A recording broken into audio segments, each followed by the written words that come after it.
leaning on God and being transformed. This Good Friday scripture is from the Gospel of Mark, chapter 15, verses 22 through 39. And they brought Jesus to a place called Golgotha, which means place of the skull. They offered him wine drugged with myrrh, but he refused it. Then the soldiers nailed him to the cross. They divided his clothes and threw dice to decide who would get each piece. It was 9 o'clock in the morning when they crucified him. A sign announced the charge against him. It read, "The King of the Jews."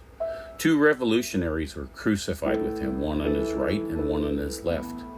The people passing by shouted abuse, shaking their heads in mockery. "Ha! Look at you now," they yelled at him. "You said you were going to destroy the temple and rebuild it in 3 days." The leading priests and teachers of religious law also mocked Jesus. "He saved others," they scoffed, "but he can't save himself. Let this Messiah, this King of Israel, come down from the cross so we can see it and believe him." Even the men who were crucified with Jesus ridiculed him. At noon, darkness fell across the whole land until 3 o'clock. Then, at 3 o'clock, Jesus called out with a loud voice, "Ali, Ali, lema sabachthani," which means, my God, why have you abandoned me?" Some of the bystanders misunderstood and thought he was calling for the prophet Elijah. One of them ran and filled a sponge with sour wine, holding it up to him on a reed stick so he could drink. "Wait," he said, "let's see whether Elijah comes to take him down." Then Jesus uttered another loud cry and breathed his last. And the curtain in the sanctuary of the temple was torn in two from top to bottom.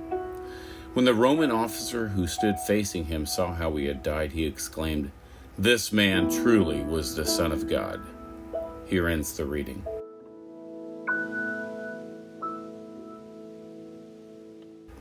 Question for the first minute of reflection: why did Jesus have to die on the cross?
Take another minute and ask yourselves, what will I do with the rest of my life knowing Jesus died for me?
For the last couple of minutes, I invite you for a time of prayer.